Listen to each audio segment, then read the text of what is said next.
Good morning and welcome. Happy Wednesday. Excuse me, got a frog. Welcome to your Wednesday's early morning intuitive guidance. I'm Dr. Bonnie Nussbaum, here with some words of wisdom to start your day. And I have a psychotic fly zooming around. I've got a light behind me, and it is very fond of the light. Good morning, Joe Neal. Welcome. Glad you are here. We have a good one for today. We have a really good one for today. Good morning, good morning. So yesterday, I sat in the park for hours in the 77-degree heat in Wisconsin at the end of October. Wild, wild. And today, too, I've got the window open a crack. The weather feels pregnant. And as my sister said, this feels like tornado weather. It really does feel like tornado weather. Good morning, Cindy. Glad you're here. Hopefully it is not, but it has that feel to it. So we shall see. We have an awesome reading for today, and I'm glad we're revisiting this because I think it's so timely. And should all of us choose to do this, the power. Good morning, Abigail. Glad you're here. Hello, Gwen. Everybody's starting to roll in. This is good. This is good. Because I'd like to reiterate this right now. And as we put it into practice for the next 21 days, I think the timing is perfect, as always, right? As always. And there's Miss Brenda. Hello. Welcome. Haven't seen you in a while. Glad you are here. Miss Misty Woods. Look what I got sitting right here. I still love this thing. It's here all the time. I love it. Hello, Tira. Welcome. Wow, all kinds of people crawling out of the woodwork. This is fabulous. And I think there's a reason why. Good morning, Beth. Hello.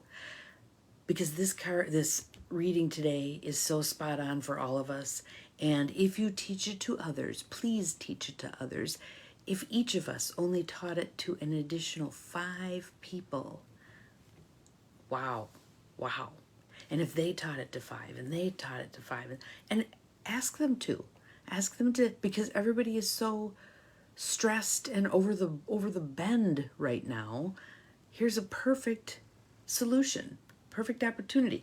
And as always, in this little tome that I adore, what it comes to us comes in divine right timing and divine right order. The reading is coming in divine right timing and divine right order to serve us the best right now. Letting the divine take the lead. So Outrageous Openness by Tosha Silver. Those of you who have the book can run and get it. And I'll give you the page, although I know that some of them are numbered a little oddly compared to mine. But there's my psychotic fly. So if you see this black thing zooming around in the video, it's my psychotic fly. Yeah, whatever. So we are on page 47. It's chapter 4, and it is Following the Inner Lead.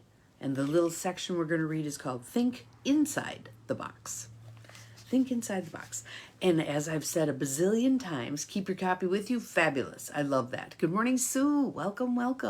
We have a fabulous chapter today from Outrageous Openness, Letting the Divine Take the Lead. Following the Inner Lead. Good morning, Mel. Welcome. Think inside the box. And as I've said a bazillion times, when there are 2 quotes at the beginning of the section we're going to read, we know it's going to be good. So, first quote is, bidden or unbidden, God is present. And that's from C.G. Jung, Carl Jung. And the second one is one of my favorite quotes of all times. I adore this quote. Albert Einstein, a problem cannot be solved by the same level of consciousness that created it. Good morning, Angie. Welcome. Glad you're here. Awesome. So, a problem cannot be solved by the same level of consciousness that created it. Let's lift our level of consciousness. Let's vibrate higher here, people. We can do this. So let me read the section and then you'll see immediately what we're going to be called to. I grew up a perpetual worrier, perhaps from having a sensitive Pisces mother who always anticipated the next disaster, or from being an East Coast Jew. In any case, by the time I turned 25, I was literally making myself sick with fear. Know anybody like that? You like that? You're not the Lone Ranger. To survive myself, I had to change. One of the first techniques I learned about was the God box. In my case, it's a God jar, but nonetheless, the God box.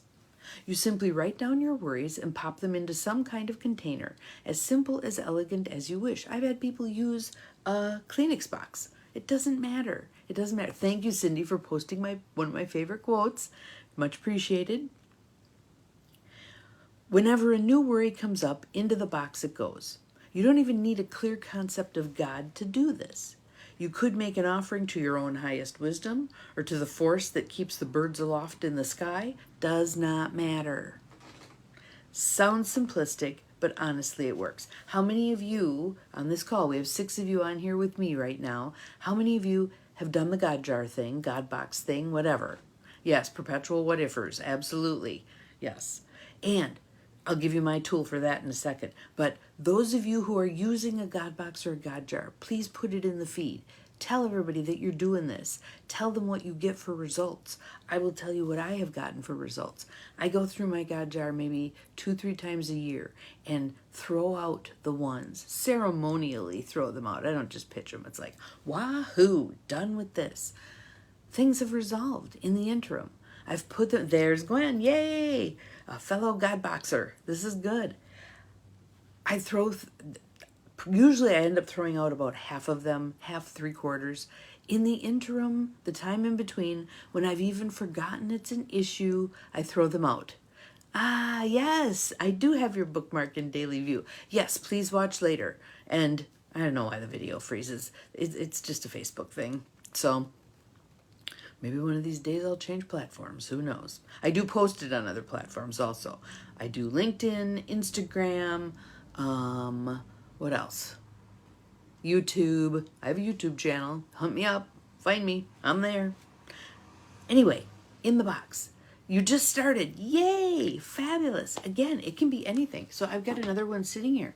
A little empty jelly jar. Isn't that the cutest little thing you've ever seen? It would be a perfect God jar for somebody. So I'm maybe kind of waiting to see who needs a God jar. Back we go here. Sounds simplistic, but honestly it works. If the problem torments you again, you remember it's in the box. It's done. You don't have to do it a bazillion times. Put it in the box. It's done. You can add as many other problems as you wish. So right now mine probably has, I don't know, 5 or 6 things in there. And I've thought of another one I'm adding. I'm adding this whole election thing and the fallout afterwards to the box. It's going in there today. I would love for all of you to add that to your box. Can you imagine all that great energy? Fabulous. Because studies show the mind recalibrates in roughly 21 days, try to reliably submit a particular worry for at least that long. That doesn't mean you have to put the slips in there 21 times. If you want to, feel free. But it can just be, again, acknowledging. These are the things I have in my jar. I will tell you, I don't tend to do that. I call it once and done. Put it in there, it's done. When I go back and look 3-4 months later, it's like, oh yeah, that one's taken care of. Yeah, that's done. Oh, I haven't thought about that in 3 months. Fabulous. It is fabulous. During the period of offering, solutions often spontaneously arise. Here is the important sentence. Commit this one to memory. Hello, Linda. Glad you are here. Welcome. Yes, please add the election stuff to your God jar.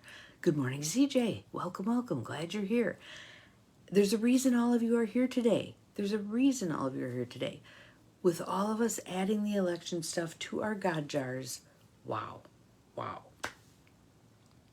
When the mind is no longer grasping for an answer, space opens. When the mind is no longer grasping for an answer, space opens. This is why oftentimes if you go to bed puzzling about something, in the morning you have the solution, or you have some good opportunities for solutions, because your mind is no longer grasping. It's sleeping like it's supposed to be, right? The box gives room for a divine plan, even in impossible messes.